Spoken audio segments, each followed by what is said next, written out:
نجر ببيت لهم زبل كالأي نجر هيرودس نجوس زبل ثالثاي نجر آه آه امبهرة صباح زبل እዚኦም ምክንያት ኣለዎም እቲ ምክንያቶም ዝሓለፈን ንቅድሚት ዝንገርን ኣብቲ ንባብ ዝንገርን ነንሕድሕዲኦም ክንምልከቶም ኢና ቀዳማይ ጎይታና መድሓኒና ኢየሱስ ክርስቶስ ኣብ ቤተልሔም ተወሊዱ ንምንታይ በለ ኣብ ቤተልሔም ምስ ተወለደ ንምንታይ በለ ቤተልሔም ዘልዕለሉ ዓብይ ምክንያት ወንጌላዊ ምክንያቱ ክልተ ነገራት ንኽፍፀሙ እዩ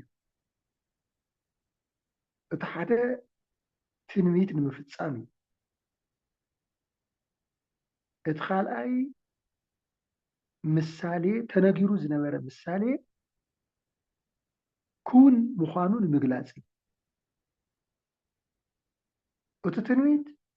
ወአንቲኒ ቤተልሔም ምድረ ኤፍራታ ኢትትሓቲ ነገስተ ይሁዳ አንቲ ናይ ኤፍራታ ክፍሊ ዝኾንኪ ቤተ ነገስታት ኣይትንእስን ኢኺ ንምንታይ እስመ እምኔኪ ይወፅእ ንጉሰ እስራኤል ካባኺ ናይ እስራኤል ንጉስ ካባኺ ክውለድ እዩ እሞ ካባኺ ስለ ዝውለድ ካብተን ናይ ይሁዳ ነገስታት ካብ ዝነግሱለን ዓድታት ኣይትንእስን ኢኺ ኢልዎ ንምንታይ እዩ ኣይትንእስን ኢሉ ነቢይ ተናጊሩ እንታይ ምስ ናይ ነገስታት ከተማ ንኽነፃፅር እንታይ ኣድልዮ ጌታ ባኺ ክውለድ እዩ ጥራሕ ዶ ይኣክልና እዩ ምክንያት ኣለዎ እቲ ሓደ ምክንያት ሚክያስ ዝበሃል ነቢይ እዚ ትንቢት እዚ ክናገር ከሎ እታ ቤተልሔም ሓድጊ ምጥፋእ በፂሓ ነይራ ከምዚ ሕዚ ትግራይ ስቕ ኢላ በረኻ ኮይና ሰብ ናብ ዘይነብረሉ ኩነታት ተለዊጣ ነይራ ትሕት ኢላ ነይራ ካብተን ካልኦታት ዓድታት ትሕት ኢላ ስቕ ኢላ ናይ ኣራዊትን ናይ ዝኾነ ማሕበረሰብ ስቕ ኢላ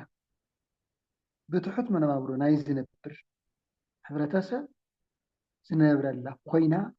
ናብ ገጠርነት ተለዊጣ ነይራ እዚ ከምዚ ኢሉ ይርእዋ ሚክያስ ከምዚ ኢልኪ ካባኺ ንጉስ ክውለድ እዩ ልዕል ክትብሊ ኢኺ ከምተን ነገስታት ዝነገሱለን ዓድታት ልዕል ክትብሊ ኢኺ ኢሉ ትንቢት ተናጊሩላ ነይሩ እቲ ካባኺ ዝውለድ ንጉስ ድማ ናይ እስራኤል ንጉስ እዩ ክኸውን ኢልዋ ነይሩ እዚ ኣብ ትንቢተ ሚክያስ ምዕራፍ 5 ቁፅሪ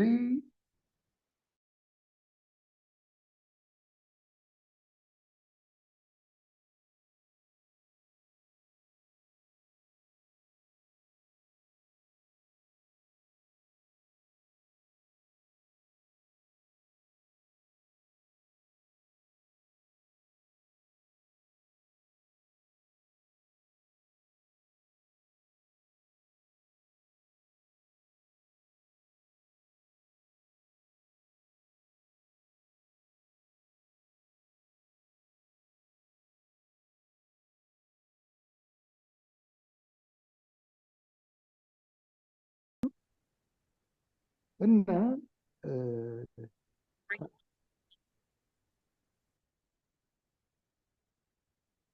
ናይ እስራኤል ንጉስ ካባኺ ኩለድ ኢሉ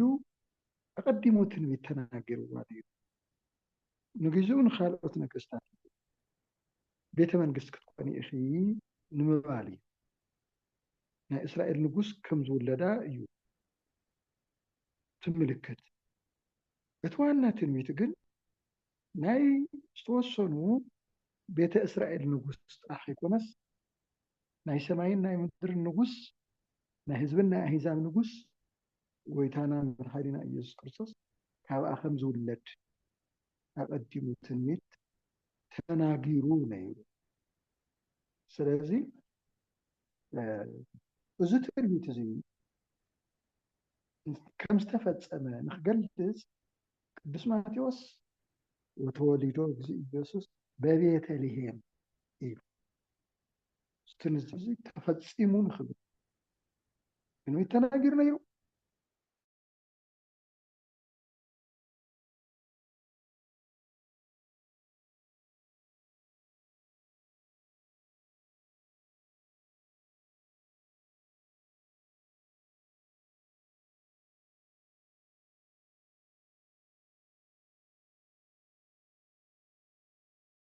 ምክንያት ምሳሌ ዝተነገረ ምሳሌ ክውን ከም ዝኾነ ምሳሌታት ተነጊሩ ምልክታት ተነጊሮም ነይሩ። ምሳሌ ማለት ምልክት እዩ እና ንሳቶም እውን ከም ዝተፈፀሙ ንከመልክት እዩ። እንታይ እዮም እቶም ምሳሌ? ቤተልሔም ዝበሃል ቦታ ከተማ ቤተልሔም ቅድሚ ተባሂሉ ምፅውዑ በዚ ስም እዚ ቅድሚ ምፅውዑ ዝተፈላለዩ ስማት ነይሮም።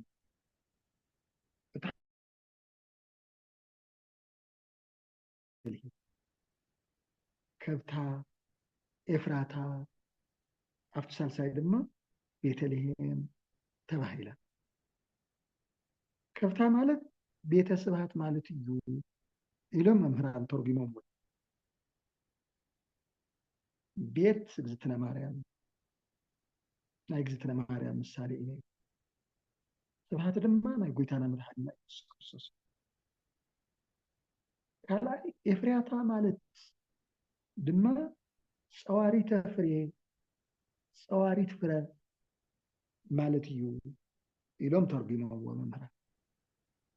እታ ፀዋሪት ናይ እግዝእትነ ማርያም ምሳሌ እያ። ፍረ ድማ ጎይታና መድሓኒና ኢየሱስ ክርስቶስ እዩ። ካልኣይ ኣብቲ መወዳእታ ቤተልሔም ኢሎምዋ ተባሂላ። ቤተልሔም ማለት ቤተ ህብስት ማለት እዩ። ቤት ቅድስቲ ድንግል ማርያም፣ ህብስት ድማ ጎይታና መድሓኒና ኢየሱስ ክርስቶስ እዩ ኢሎም ተርጉሞም። እዚ ምሳሌ እዩ። እዚ ምሳሌ እዚ ተነጊሩ ዝነበረ ምሳሌ እዚ ከብታ ኤፍራታ ቤተልሔም ተባሂላ ዝነበረት እታ ቤተልሔም ከተማ ንምሳሌ እዩ። ጎይታና መድሓኒና ኢየሱስ ክርስቶስ ካብ እግዝእትነ ማርያም ከም ዝውለድ ምሳሌ ኮይና ምልክት እያ ተርኢ ነይራ ተባሂሉ ተተርጊሙ። ነዚ እዩ ውዳሴ ማርያም እውን ወአንቲኒ ቤተልሔም ምድሪ ኤፍራታ ኢቲቲ ሓቲም ነገስተ ይሁዳ እስመ እምኔኪ ይወፅእ ዘይርእዮም ንጉስ ዘይርእዮም ለህዝቢ እስራኤል ተባሂሉ ዝተነገረ። እዚ ትንቢት እዚ ሓዲስ ኪዳን ከም ዝተፈፀመ ንምግላፅ እዩ። ሊቃውንቲ እውን ከምዚ ኢሎም ገሊፆ እሞ በዚ መሰረት እዚ እዩ በቤተልሔም ዘይሁዳ ኢሉ ቅዱስ ማቴዎስ ናይ ቤተልሔም ዝብል ቦታ ስም ዘልዓለሉ። እቱ ካሊእ በመዋእለ ሄሮድስ ንጉስ እዩ። በመዋእለ ሄሮድስ ንጉስ እና ዘመን ዝቁፀር በታሪክ ዘመን ዝቁፀር مصحف ون زصحف بات زمن زلو نجوس أبيلك أيو أتو زصحفن زمن زوصر بزو سرعات زئي ቅዱስ ማቴዎስ በመዋዕለ ሄሮድስ ብናይ ሄሮድስ ዘመን ዝበለሉ ምክንያት ብስርዓት እዚ ብዘመነ ንጉስ ታሪክ መፅሓፍ ዝተለመደ ስለ ዝነበረ እቲ ካሊእ እይወፅእ ምስፍና ወምልክና ምዕባሉ ለይሁዳ እስከ አመይ ይትፌጸም ዘጽኑሕ ሎቱ ተባሂሉ ዝተነገረ ትንቢት ከም ተፈጸመ ንምርዳእ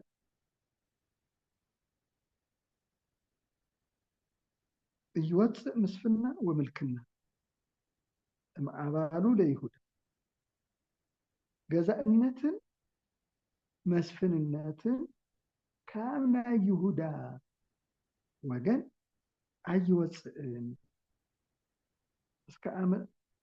ይትፈጸም ዘጽኑሕ ሎቱ ንዕኡ ዝተጸበየ ዝጸንሐ ትንቢት ምሳሌ ክሳብ ዝፍጸም ምስፍናን ግዝኣትን ካብ ይሁዳ ኣይወፅእን ኢሉ ተነቢዩ ነይሩ ንግዚኡ ናይ ይሁዳ ነገስታት ነጊሶም ፍጻሜኡ ግን ንጉሰ ይሁዳ ንጉሰ ሰማይ ወምድር ኢየሱስ ክርስቶስ እዩ ስለዚ ትንቢት እዚ ዝተነገሮ ስለ ጎይታና መድሓኒትና ኢየሱስ ክርስቶስ እዚ ንክፍጸም ወንጌላዊ ማቴዎስ በመዋዕለ ሄሮድስ ንጉስ ኢሉ ገሊጹዎ እዚ ንክንርዳእ ብካሊእ መንገዲ ድማ ታሪክ ዝፅሓፍ ብናይ ንጉስ ታሪክ እዩ እሞ ዘመነ መንግስቲ እዩ እሞ ነዚ ንክንርዳእ ድማ ኣብ ሉቃስ ወንጌል ምዕራፍ 4 ቁፅሪ 1 ክሳብ 2 በመዋዕለ ንጉስ ቆርኔሌዎስ ካልኦት እውን ብዙሓት ነገስታት ኣለዉ ኣብኡ ተገሊፆም ኣለዉ ብዙ ስርዓት ስለዚ እዚ ንክፍፀም ከም ዝተፈፀመ ንኸረድእ ወንጌላዊ ማቴዎስ በመዋዕለ ሄሮድስ ንጉስ ኢሉ ናይ ንጉስ ዘመን ቆፂሩ ማለት እዩ እቲ ሳልሳይ እምብሄረ ፅባሕ ዝብል ቃል ብሄረ ፅባሕ ዓብይ በበይ ገፅ ብሄረ ፅባሕ ዝበሃል እዚ ፋርስ ባቢሎን ዝበሃል ብመፅሓፍ ቅዱስ ዝፍለጥ ስለዚ እቶም ሰብአ ሰገል ዝመፅሉ ዓዲ ብሄረ ፅባሕ ኢሉ ቅዱስ ማቴዎስ ገሊፅዎ ካብ ባቢሎን ካብ ፋርስ እዮም ዝመፁ ማለት እዩ ዝመፁ እዮም ማለት እሞ እምብሄረ ፅባሕ ዝበለሉ ቅዱስ ማቴዎስ ግን መምህራን ዝኾነ ትርጓሜ ሂቦምዎ ብሄረ ፅባሕ ማለት ኣብ ፀሓይ ብራቕ ንግሆ ብዙሕ ነገር እዩ ዝረአ ብርሃን ይረአ ፅሩይ ምድሪ እውን ይረአ ስለዚ ብርህቲ ሕጊ ሰሪዐልኩም ኣለኹ ንኽብል እዩ ፅሬይቲ ሕጊ ሰሪዐልኩም ኣለኹ ንኽብል እምብሄረ ፅባሕ ተባሂሉሉ ኢሎም መምህራን ይትርጉሙ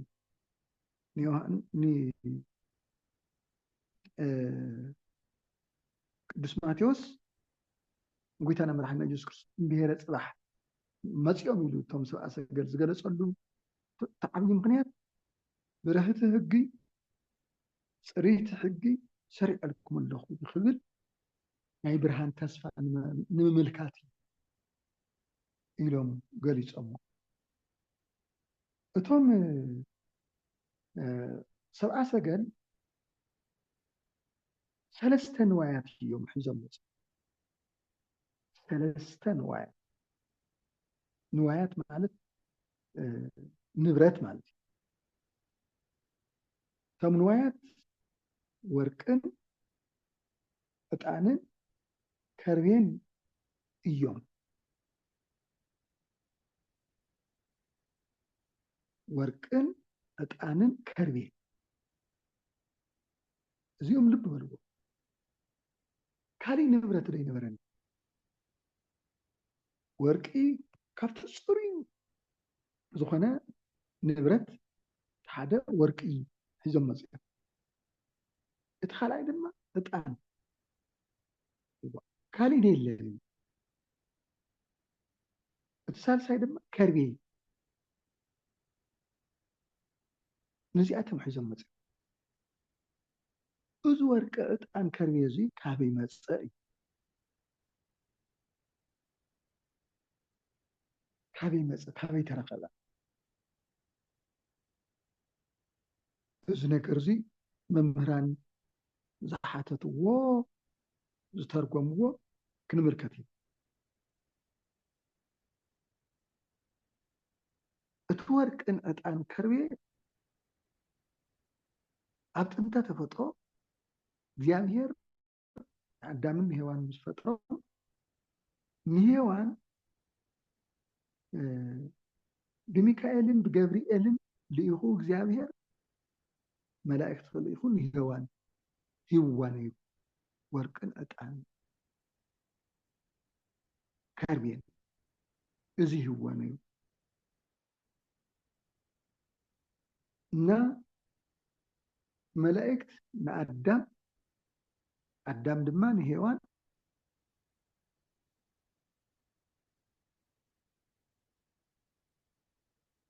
ሂቦምዎ ነይሮም ሂብዋ ነይሩ እንትዋረድ ካብ ውሉድ ወለዶ እናወረደ እናተሓዘ እናመፀ ታሪክ ናታቶም ኣቦ ነይሩ እዚ ንሱ እንታይ ኢልዎም እቶም ደቁ እዚ ኮኸብ ካብ ምብራቅ ወፅእ ከሎ ርኢኹም እዚ ገብርሉ ኢሉ ነጊርዎም ከም ዝነበረ ይትርኹ መምህራን ኮኸብ ክመፅእ እዩ ክወፅእ እዩ ብምብራቅ ንስኻትኩም ድማ ነቲ ኮኸብ ከይድኩም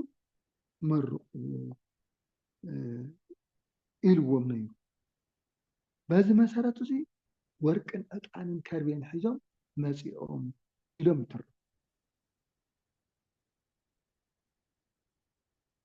እቲ ካሊእ በለዓም ዝበሃል ሰብ ይሰርቅ ኮከብ እምያዕቆብ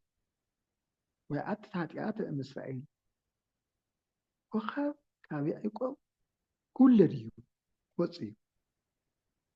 ናይ እስራኤል ኃጢአት ድማ ከወግዶ እዩ ከጥፎ እዩ ኢሉ ተባሂሉ ትንቢት ተነጊሩ ነይሩ እዚ ናይ በለዓም ትንቢት እዩ ንክፍፀም ሰብአ ሰገል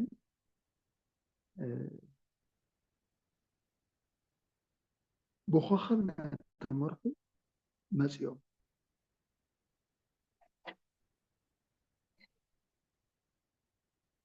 ኮከብ ይሰርቅ ያዕቆብ ስለ ዝበሎም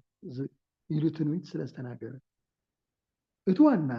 ኮኸብ ግን እቲ ዋና ምስጢሩ ኮኸብ ዝተባሃለ ጎይታና መድሓኒትና ኢየሱስ ክርስቶስ እዩ እምስራቅ ዝተባሃለ ካብ እግዝእትነ ማርያም ማለት እዩ ነዚ እዩ ስለዚ ከም ትዝክርዎ ውዳሴ ማርያም እውን ዝተገልፅ እዩ እስመ እምኔት ይወፅእ ኮከብ ብሩህ ዘነፀርዎ ቅዱሳን ረእይዎ እስመ እምኔት ይወፅእ ኮከብ ብሩህ ይወፅእ ማለት ድማ ካባኸ ክውለድ እዩ ማለት እዩ። ስለዚ እዚ ትንቢት እዚ ንክፍፀም በለዓም ዝተናገሮ ትንቢት ንክፍፀም ሰብአ ሰገል እዚኦም 3 ነገስታት ወርቂ ዕጣን ከርቤን ሒዞም ጎይታና መድሓኒትና ኢየሱስ ክርስቶስ ናብ ዝተወለደሉ መፂኦም ኢሎም ተርጉሞም ኣሎ መምህራን። እቲ ካሊእ ትሩፋን ዝበሃሉ ትሩፋን ማለት ተሰዲዶም ናብ ባቢሎን ከይዶም ተሰዲዶም ቤተ እስራኤል ሕዚ ድሕሪ 70 ዘመን ንዓድኹም ተመለሱ ተባሂሎም ክምለሱ ከለዉ ዝተወሰኑ ግን ኣብኡ ተሪፎም ከይመፁ ንዓዶም ከይተመለሱ ንሳቶም እዮም ትሩፋን ዝበሃሉ ዝተረፉ ኣብኡ ንምባል እዩ። ስለዚ እቶም ትሩፋን ንሳቶም ካሊእ ትንቢት ተነቢዮም ነይሩ። እንታይ ኢሎም ነገስተ ተርሴስ ወደሰያት ኣመሃ ያበቡ እዚ ይትዋናነት ኣመሃ ያበቡ ነገስተ ሳባ ወዓረብ ጋዳ ያመፁ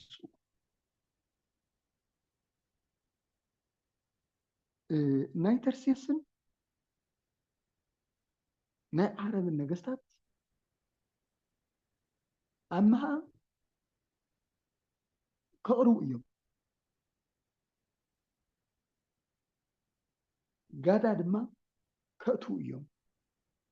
ኢሉ ትንቢት ተናጊሮም ነይሮም እቶም ትሩፋት። ስለዚ እዚ ንክፍፀም እዚ ከም ዝተፈፀመ ንምግላፅ ወንጌላዊ ቅዱስ ማቴዎስ ሐዋርያ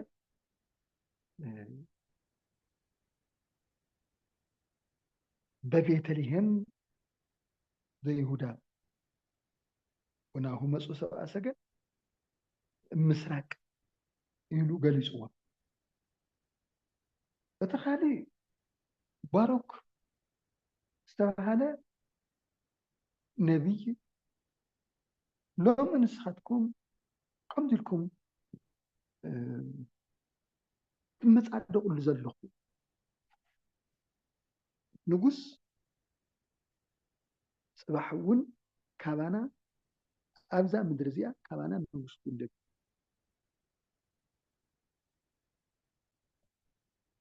ኢሉ ትንቢት ተናጊሩ ነይሩ። ንዚ ትንቢት እዚ ንክፍፀም ጎይታና መድሓኒትና ኢየሱስ ክርስቶስ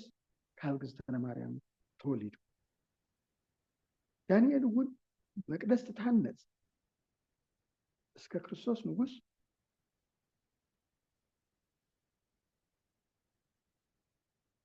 ክርስቶስ ንጉስ ወእምዝ ትትመዘበር ክሳብ ንጉስ ክርስቶስ መቅደስ ትነፅ እያ።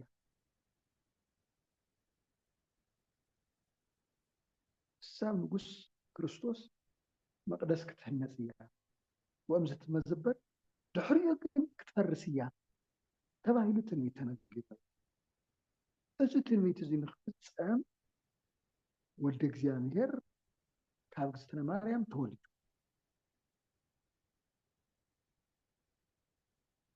ስለዚ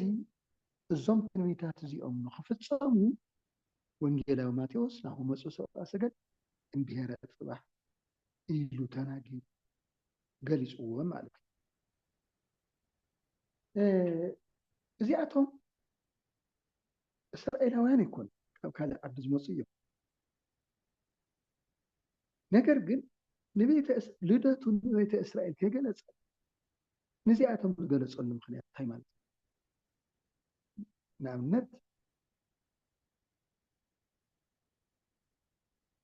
ካልኦት ነገስታት ነይሮም፣ ነገስተ ሮም ነይሮም፣ ነገስተ ግሪክ ነይሮም፣ ካልኦት እውን ነይሮም። ንኣቶም የገለፀሎም ልደቱ እንዲያውም ቀፂሉ ከምንሪኦ ኢና ሄሮድስ ናይ ኢየሩሳሌም ንጉስ ኮይኑ ንጉስ ከም ዝተወለደ ህፃን ከም ዝተወለደ ይፈልጥ ሰብአ ሰገል እዮም ዝነገሩ እንታይ ኢሎም ኣይቲሃሎ ንጉሰ እስራኤል ዘተወልደ ኢሎም ሓደ ወገን ናይ እግዚአብሔር ፈቃድ እዩ ንኸደንግጾ እዩ ካሊእ ወገን ድማ እንግዳ ስለ ዝኾኑ ይጥይቕዎ ሓተሞ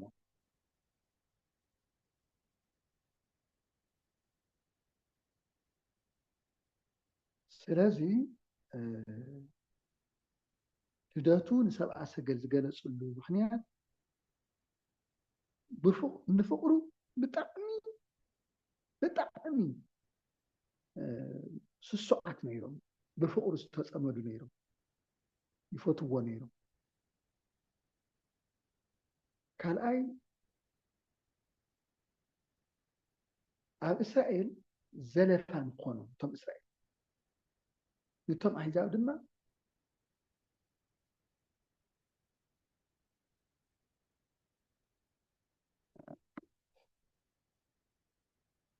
ንእስራኤል ዘለፋ ንኾኖም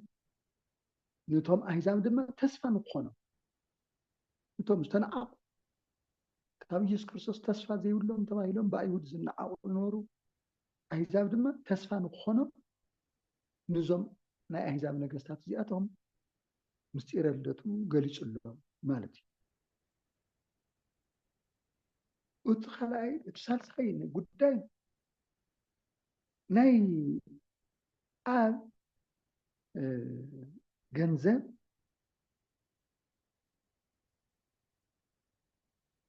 ንኸረዲ እዩ እንታይ ናይ ኣብ ገንዘብ ንዋይ ኩሉ ናይ እግዚአብሔር እዩ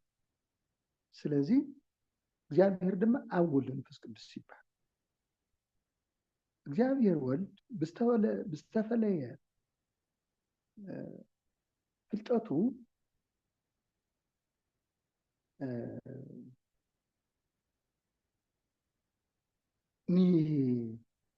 ናይ ኣብ ገንዘብ ንወልድ ናይ ወልድ በቶም ኣሕዛብ ኣቢሉ ንእግዚአብሔር ዝግብኦ ግብሪ ንወልድ እውን ይግበረል ንኣብ ማለት ንወልድ እውን ንወልድ ዝግበር ግብሪ ድማ ንኣብ እውን ኣብ ወልድን ኣብ መንፈስ ቅዱስን ኣብ ኣብን ኣብ ወልድን ህልዋን ስለ ዝኾኑ ንኣብ ዝቐርብ ኣማሃ ንኣብ ንወልድን መንፈስ ቅዱስን እውን ንመንፈስ ቅዱስ ዝቐርብ ኣማሃ ንኣብን ንወልድን እውን ንወልድ ዝቐርብ ኣማሃ ድማ ንኣብ ንመንፈስ ቅዱስ ማለት እዩ እና ናይ ኣቦ ገንዘብ ንኽቅበል ዝበልሉ ምክንያት ንሱ እዩ ንእግዚአብሔር ዝግባእ ኣማሃ ንኽቅበል ንሱ እውን እግዚአብሔር ምዃኑ ንኽገልፅ ማለት እዩ ኢሎም መምህራን ተርጉሞም እዮም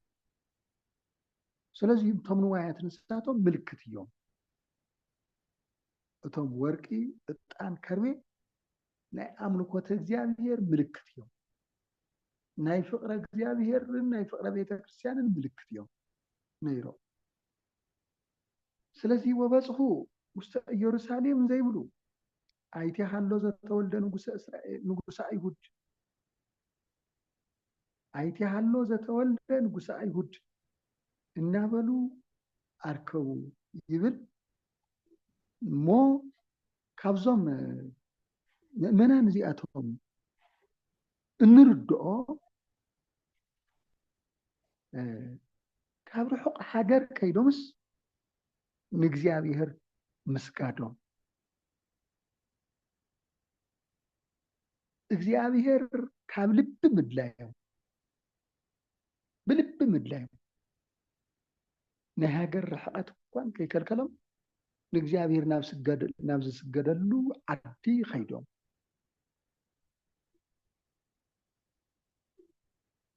ስለዚ እዚ ኩሉ ካብዞም ሰብአ ሰገል እዚኦም ንምሃር ንርዳእ ብዘለናዮ ናብ ቤተ ክርስቲያን ምግስጋስ ከም ዝግባእ ከይድካ ድማ ንእግዚአብሔር ምስጋድ ከም ዝግባእ